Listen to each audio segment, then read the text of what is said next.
dúvida nenhuma, vai ser vamos igualar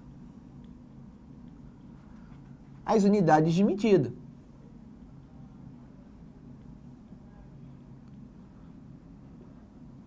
As unidades de medida. E aí toma cuidado, né? Vamos derrubar de repente aqui um primeiro mito. Essa unidade de medida, ela não precisa ser necessariamente o centímetro. Ela não precisa ser necessariamente alguma unidade de medida pré-determinada. Ela precisa ser uma unidade de medida conveniente aos meus cálculos. Então, observa. Eu acho que por conveniência, cabe aqui eu transformar o 3,6 centímetros em 36 milímetros. Por quê? Porque com isso eu retiro a vírgula.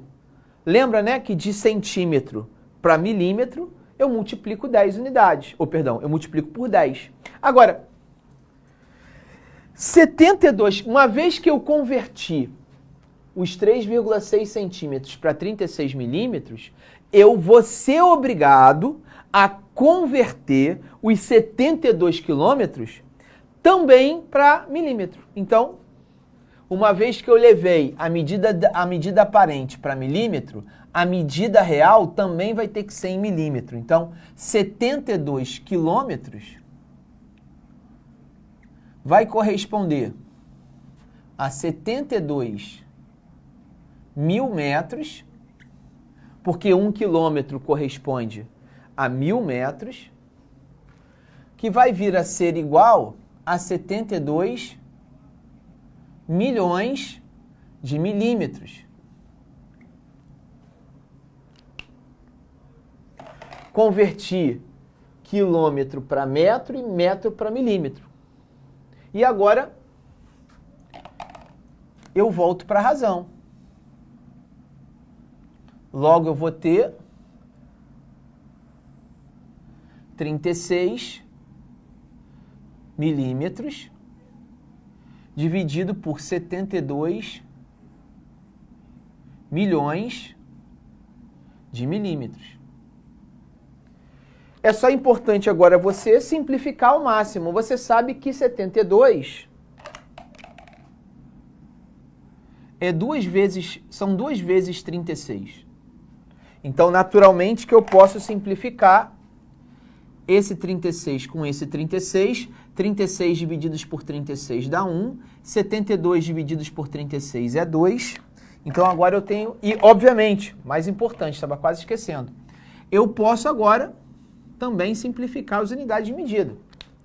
Então, com isso, essa minha escala, ela vai ser escrita na forma 1 para 2 milhões. E aí observa, né?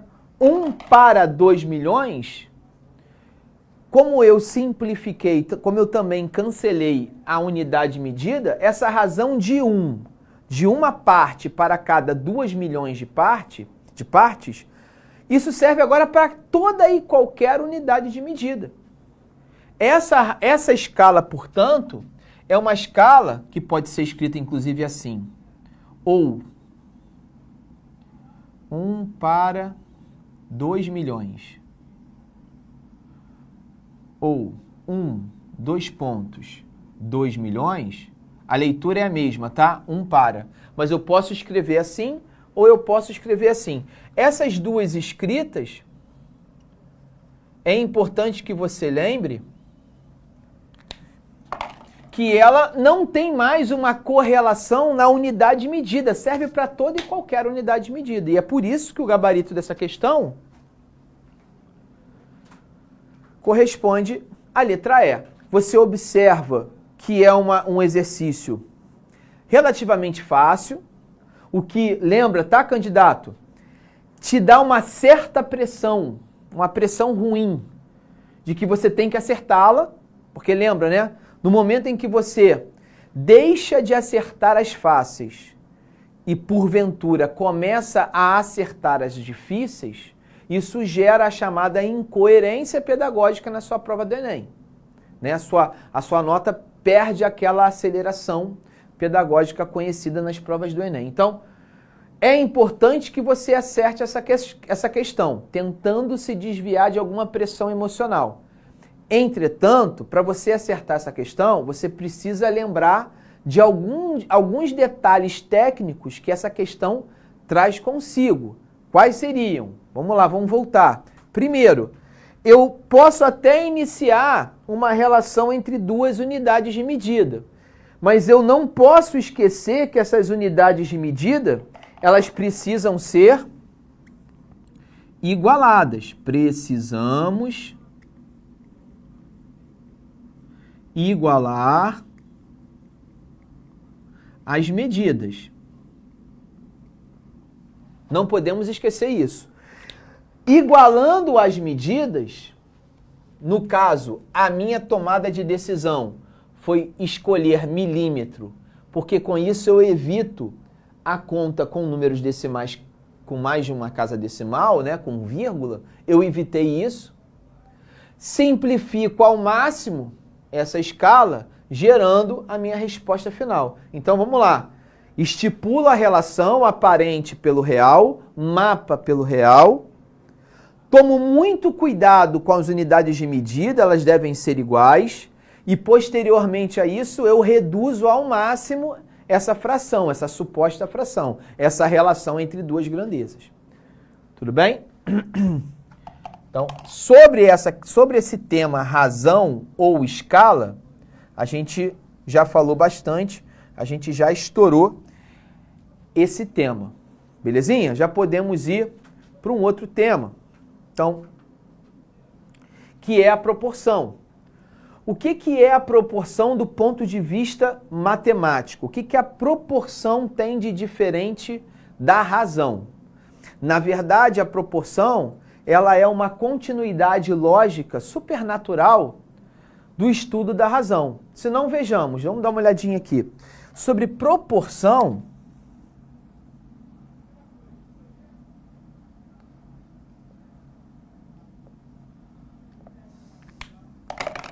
vamos dar uma olhadinha aqui.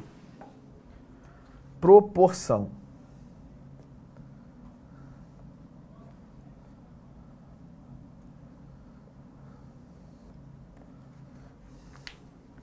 Vamos imaginar, né, que eu tenha calculado um certo mapa, né, aonde a razão ou a escala desse mapa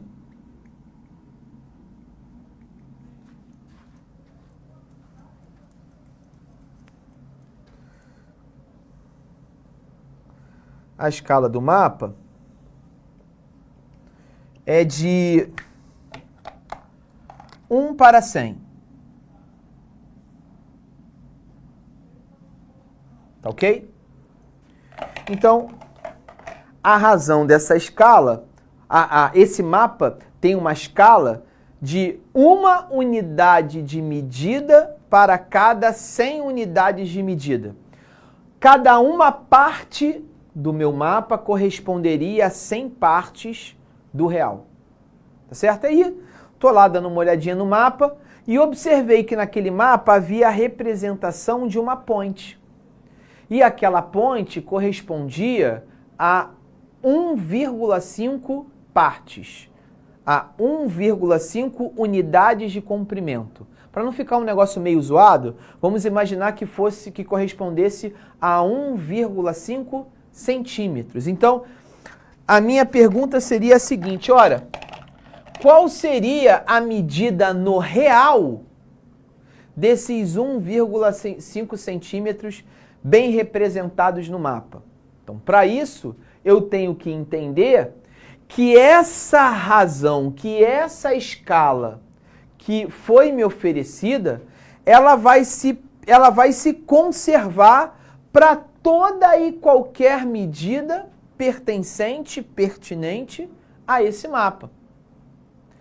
O ato dessa razão, dessa escala, se conservar para qualquer medida que esteja presente nesse mapa, vai gerar o que a gente chama de proporcionalidade, ou seja, eu posso garantir que se cada uma parte corresponde a 100 partes, para manter a integridade,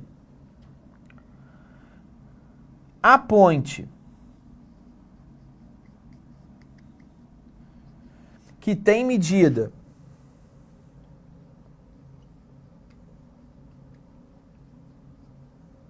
é de 1,5 centímetros,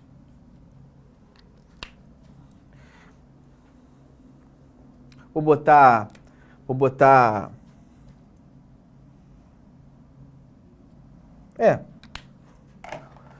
1,5 centímetros ficou bem zoado, né? Tô pensando aqui, vai ficar bem zoado o meu exemplo. Mas vamos seguir. Isso corresponde ao real, vai ter que corresponder ao real para se manter a integridade da nossa relação de escala. Ela vai ter que ser igual, a minha relação, ela vai ter que ser igual a 150 unidades de medida do meu real, da minha situação real, né? O mapa, se me oferece 1,5, o real vai ter que medir 150. Ué, por quê, Glaucio? Porque se eu pegar 1,5 e dividir por 150, se eu simplificar essa conta volta a ser 1 centésimo. Ou seja, né, o que a proporção tem a ver com isso? Se eu tenho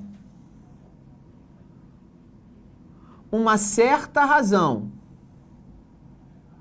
que gera uma certa constante, um número K. Aqui no nosso caso, 1 centésimo, 1 divididos por 100, daria como resultado 0,01.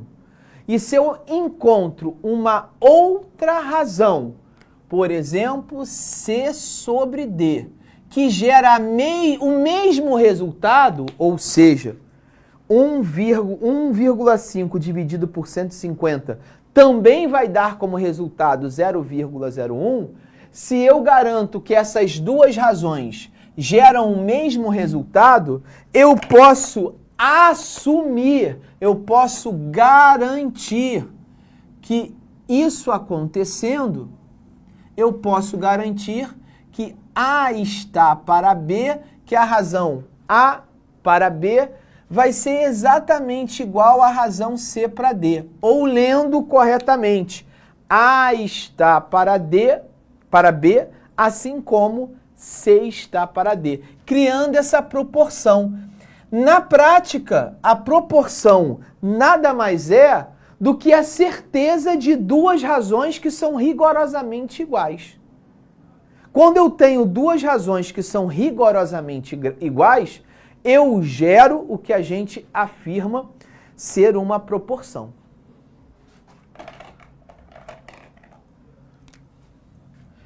Nesse momento, eu tenho uma proporção entre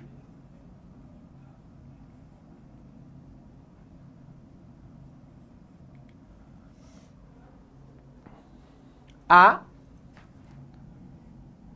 B, C e D. Os números A, B, C e D, nessa ordem, eles geram uma proporcionalidade.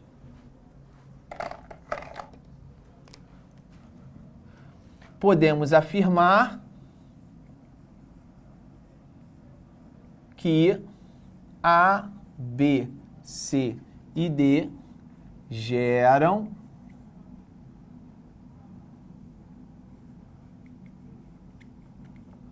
uma proporcionalidade.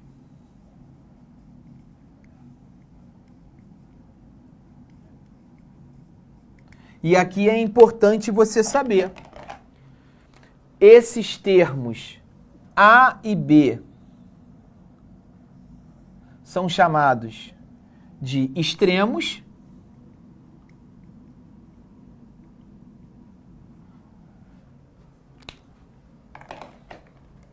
enquanto que esses termos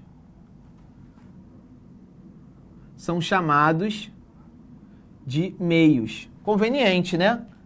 Bem conveniente. De fato, os números A e D são os extremos e B e C são os números que estão no meio dessa proporcionalidade.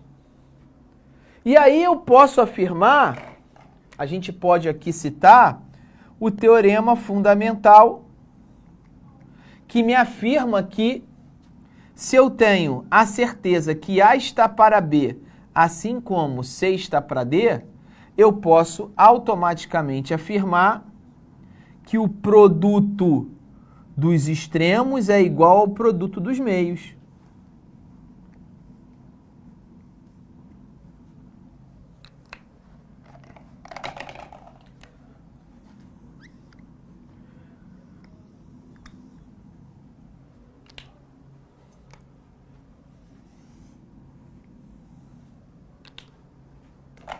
Fechando, portanto, essa primeira parte da aula, tá, pessoal?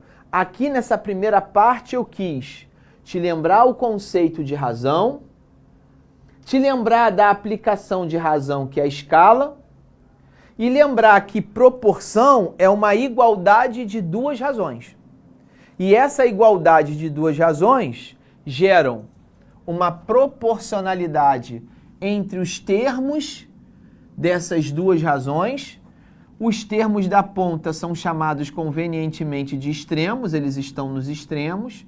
Os termos que estão no meio, convenientemente, são chamados de meios. E isso me lembra do teorema fundamental da aritmética, que diz que o produto dos meios e dos extremos são iguais. Tá certo? Existe aqui, aliás, antes disso, é hora do seu print time. Deu aquela printada aí, eu já vou respondendo algumas perguntas. Peter Park, que está fazendo aqui a sua presença ilustre, me pergunta, prof, dê a razão for em área ou ainda em volume. Ah, sim, se a razão for em área ou em volume, como é feito? A razão e a razão da área. Pode jogar para essa tela aqui, meu diretor? Desculpa aqui a vergonha que eu acabei de passar. Quando a razão ela é em 2D ou em 3D, ou seja, quando ela for superficial por área ou volumétrica por volume, basta que você respeite a dimensão. Como assim, Glaucio? Eu vou garantir, vão aqui para a escala, que essa relação, quando elevado ao quadrado, sugere área. E quando essa relação é elevado ao cubo, ele gera volume. Eu irei fazer na nossa futura aula de atualização exercícios que vão aprofundar esse conceito de escala e que vão trabalhar com essa aplicação em um ambiente bidimensional e um ambiente tridimensional, porque o Enem também cobrou. Tá certo? Eu só estou primeiro fazendo uma lembrada dos principais tópicos dessa aula para depois das aulas de atualização a gente aprofundar. Beleza? Muito obrigado pela sua participação. Grande Peter Parker. A Clarinha me pergunta, prof, boa noite. Então, nesse caso, para igualar as medidas, eu poderia escolher qualquer medida que fosse mais conveniente a mim. Perfeito. Você entendeu perfeitamente bem. É exatamente isso. A Laura Porto Alegre me pergunta, prof, tu poderia dar algum exemplo de escala com unidades de medidas diferentes? Tipo centímetros cúbicos e centímetro? Aí não existe possibilidade de fazer a conversão, né? Temos esse problema. Quando eu falo que as unidades de medidas devem ser iguais, inclusive nessa situação, tá, Laura? Eu só posso relacionar unidades de comprimento com unidades de comprimento. Eu só posso estabelecer unidades de área com unidades de área. Mas aí você vai me contra-argumentar com muita razão. Ah, mas professor, eu já vi questões que estabelecem razões envolvendo unidades diferentes. Né? Por exemplo, o IMC, o Índice de Massa Corpórea, é a razão entre massa e altura. Massa, quilograma, altura, centímetro. O que mais? PIB trabalha com unidades de medidas diferentes. E aí, como é que a gente faz? Essa situação foge dessa ambientação de escala. Ele vai trabalhar com um conceito natural de razão. É só substituição da própria razão, das letrinhas. Substituição de valor por valor numérico. Mas para a escala, para você usar a escala, sem fugir da tua pergunta, tá, Laura? Para um contexto, uma contextualização de escala, precisamos necessariamente trabalhar com unidades de mesma medida. Então, se o conceito da unidade é comprimento, também temos que usar a mesma unidade, também de comprimento. Tá bom, Laura? O John me pergunta, boa noite, Glaucio, boa noite, John. Tudo bem? Tudo bem, agora com a sua presença, melhor ainda, amigo. Uma pergunta, um pouco fora do tema, mas todas as projeções cartográficas usam um sistema métrico ou existem mapas com o sistema imperial? No caso dos mapas, existe o sistema métrico e existe também um sistema, o termo certo não é métrico, é um sistema onde eles não utilizam essa representação aqui, ó. John, eles não utilizam essa representação aqui. Como eles utilizam? Eles pegam um segmento medido em régua. Então, sei lá, vamos supor que daqui até aqui, ó, existam 10 centímetros. Estou supondo. Aí ele desenha esse segmento de 10 centímetros e diz que isso aqui equivale a 1,5 quilômetros. Então, nesse momento, esse segmento, cada segmento de reta que você desenhar no seu mapa, você, na verdade, está desenhando 1,5 quilômetros. Existe esse tipo de relação. Eu já vi em mapas antigos utilização de unidades métricas que não pertencem ao sistema de unidades e medidas, né? Então você falou do sistema imperial, por exemplo. Já vi mapas antigos, mas a grande maioria são os sistemas de unidades e medidas universais. Tá bom? Espero que eu tenha te respondido essa curiosidade. Emily, professor, volta na transformação. Volta na transformação e divisão, por favor. Volto sim, Emily. Então olha para cá, ó. Eu primeiro transformei o 3,6 em 36 milímetros. Né? Então vamos lembrar aqui que 1 centímetro corresponde a 10 milímetros. Então a ideia aqui, sem dúvida alguma, é multiplicar isso por 10. E quando eu multiplico por 10, eu ando uma casa para a direita. Agora eu vou converter 72 quilômetros a milímetro. Então eu tenho que lembrar que 1 quilômetro corresponde a 1000 metros. Foi a minha primeira conversão. E depois eu fiz a conversão de que 1 metro é igual a 1000 milímetros. Foi a segunda multiplicação. Multipliquei por 1000 e depois eu multipliquei por 1000 de novo. Por último, o que eu fiz? Eu simplifiquei, eu dividi o 72 por 36. 72 por 36 dá 2. Então, esse número aqui foi a divisão de 72 por 36. Eu dividi 72 por 36. O 2 apareceu. E depois eu só repeti os zeros. Tá certo, Emily? Ok? Desce um pouquinho, porque tem mais uma pergunta aqui, Renanzinho. Prof, no primeiro exercício, se eu tivesse escolhido as unidades em metro, no lugar de milímetro, eu teria o mesmo resultado? Sim. Sim, teria. Com certeza você teria. Tá certo? A gente pode escolher o que a gente quiser. Tá certo? Bom, já respondi as perguntas. Vamos para o nosso PPT? Depois de nós falarmos de proporção, a gente tem uma questão, a tradicional questão do Antônio, do Joaquim e do José, que fala de grandezas proporcionais. Então, antes da gente fazer essa questão, inclusive eu estou mostrando essa questão, mas possivelmente só vou conseguir fazer essa questão no próximo tempo. Essa questão, para a gente entendê-la, a gente precisa falar sobre grandezas proporcionais, a gente precisa falar de proporções múltiplas, e aí a gente vai falar sobre grandezas direta e inversamente proporcionais, que são conteúdos, assuntos amplamente trabalhados no Enem. Então vamos para cá, não vamos perder tempo? Vamos usar esses 10 minutinhos para falar sobre esses aspectos. Então vamos lá. Primeiro, o que são proporções múltiplas? Proporções múltiplas. Proporções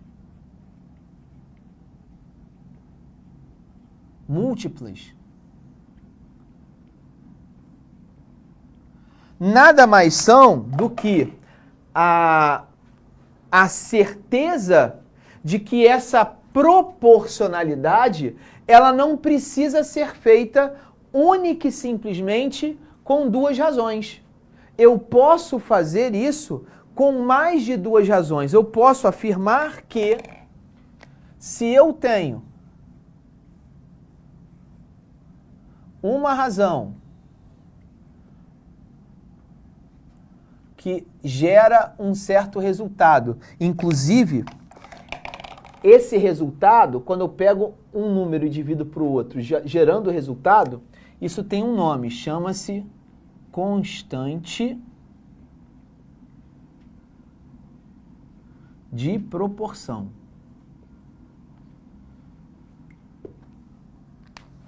Então eu tenho uma razão que gera uma constante K. Eu tenho uma outra razão que quando eu divido o número de cima pelo número de baixo gera o mesmo número. E eu vou ter essa situação várias vezes. 3, 4, 5, 1000 vezes. Eu encontrei uma série de razões que geraram o mesmo resultado. Ainda assim, eu posso utilizar o conceito inicial de proporção e dizer que todos esses termos podem ser igualados. Então, A1 para B1 está para A2 para B2, que está para todos os outros termos que você quiser, até o último termo, porque todos eles correspondem à constante proporcional K. Essa definição ela é extremamente importante, ela é extremamente válida, porque vai me dar a possibilidade de resolver, por exemplo, esse exercício que eu mostrei para vocês aí que caiu no Enem.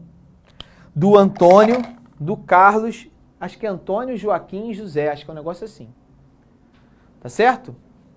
Eu não preciso me limitar a trabalhar só com o Antônio e com o Joaquim, se eles forem de alguma maneira proporcionais. Eu posso trabalhar com os três personagens do problema de uma única vez, sem precisar ter algum tipo de dúvida ou limitante teórico. Agora, uma outra situação é como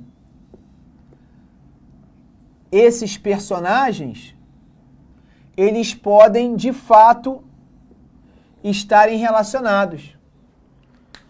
Porque uma vez que agora eu posso me relacionar com mais de duas grandezas, não só com uma, mas com mais de uma, com 2, 3, 4 mil grandezas, eu posso ter a liberdade de ter um tipo de relação com uma, isso pode acontecer.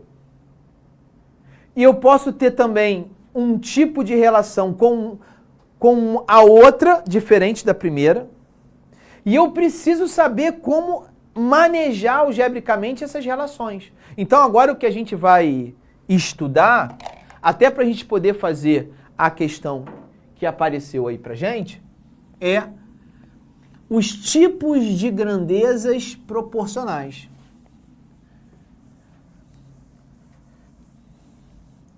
Então,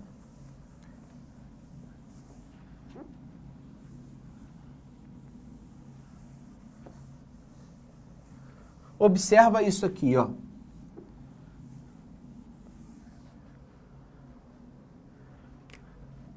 Grandezas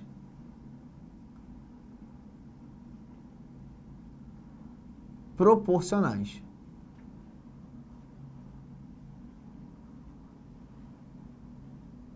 Bom, gente, as grandezas ou as razões, você pode estabelecer também esse parâmetro, elas podem se correlacionar basicamente de duas maneiras. Serão duas as maneiras que a gente vai trabalhar aqui. Esses elementos, eles podem se relacionar de forma direta, portanto, são grandezas diretamente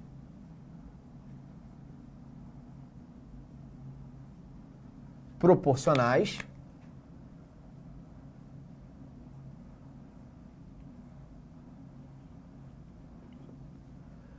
ou, daqui a pouco a gente vai ver, grandezas inversamente proporcionais. Então, vou botar já aqui. Já vou preparar até para o próximo tempo de aula.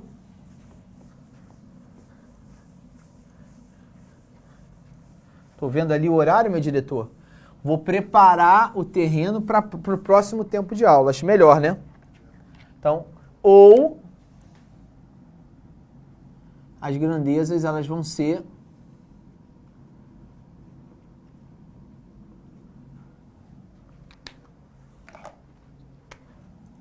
inversamente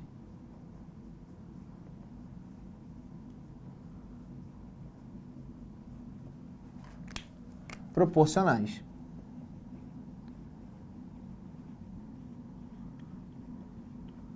E aí, para você entender, eu vou adiantar só o problema. Numa primeira situação, imagina que eu estivesse com o meu carro, dirigindo sobre uma velocidade de 80 km por hora. Portanto, eu já estou afirmando que a minha velocidade que eu imprimi para o carro é de 80 km para cada hora. Para você começar a pensar, se eu rodar durante 1 hora, quantos quilômetros eu vou conseguir percorrer? E se eu andar 2 horas, quantos quilômetros eu percorreria? E se eu andasse 3 horas, quantos quilômetros eu percorreria, utilizando como dado a velocidade média? Esses espaços percorridos aumentaram ou diminuíram? E como é que eles aumentaram, se é que eles aumentaram? Uma outra situação é a seguinte. No meu outro exemplo é o seguinte. Vamos imaginar que eu estivesse com a necessidade de sair daqui dos estúdios do ProEnem e ir para Campos dos Goytacazes. Daqui a Campos dos Goytacazes, a gente vai botar aí numa faixa de vou economizar o percurso. São 300 quilômetros daqui até Campos. O que aconteceria se eu rodasse a 50 km por hora? Quantas horas eu precisaria para chegar a Campos? E se eu dobrasse essa velocidade? E se eu pudesse quadruplicar essa velocidade? Agora, os tempos, no momento em que eu aumento a velocidade, os tempos vão aumentando ou diminuindo? E como é que acontece essa suposta diminuição? De que forma acontece? É sobre isso que a gente vai estudar na próxima aula e como isso impacta as questões do Enem. Como é que isso é aplicado em uma questão do Enem, tá certo? Daqui a pouco, então, a gente vai falar sobre isso, beleza? É isso, galera. Um forte abraço, valeu! Tchau! Assista nossas aulas a hora que você quiser. Vem com o Pro, o cursinho online que mais aprova no Enem. Assine em proenem.com.br.